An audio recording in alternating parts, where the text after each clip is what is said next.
সুপ্রিয় দর্শক বন্ধুরা, আপনাদেরকে স্বাগতম আমাদের চ্যানেলে। বন্ধুরা, আজকে আপনাদেরকে দেখাবো সবজির ক্ষেত। বাংলাদেশে একটি গুরুত্বপূর্ণ সবজি, ঔষধি সবজি করলা। হ্যাঁ বন্ধুরা, ইংলিশে বিটার গার্ড। একসময় দক্ষিণবঙ্গে প্রচুর পরিমাণে সবজি উৎপাদন হতো। কালের পরিক্রমায় এখন উত্তরবঙ্গেও অনেক বেশি সবজি উৎপাদন হয় এবং এই সবজির মধ্যে অন্যতম হচ্ছে করলা। বর্তমানে সারা বছরই করলা চাষ করা যায়। তারপরও করলা হারভেস্টিংয়ের সবচেয়ে উত্তম সময় হচ্ছে এই বৈশাখ জ্যৈষ্ঠ মাস। আমরা এসেছি রংপুর জেলার শস্য ভাণ্ডার মিঠাপুকুর উপজেলার রানীপুকুরে। বন্ধুরা, এখানে আপনারা দেখতে পাচ্ছেন হেক্টরের পর হেক্টর জমি, যেগুলো একসময় ধান চাষ হতো, এখন করলার চাষ হচ্ছে।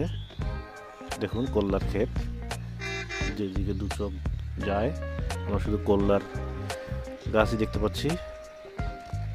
করলার ক্ষেত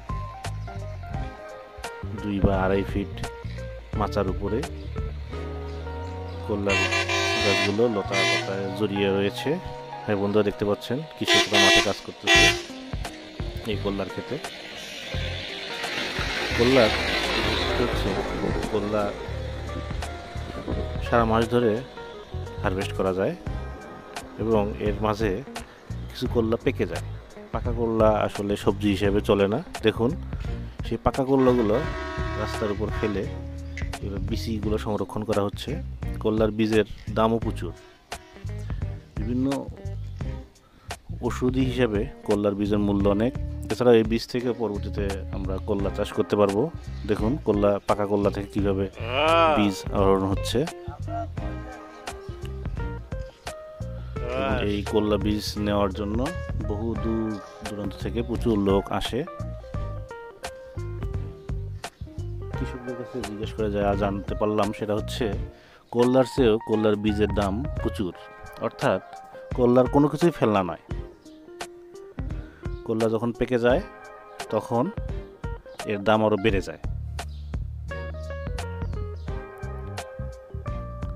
বন্ধুরা, দেখতে পাচ্ছেন বাংলাদেশ কৃষি সম্প্রসারণ অধিদপ্তরের সহযোগিতায় হাইব্রিড জাতের করলা চাষ হচ্ছে দিগন্ত জুড়ে।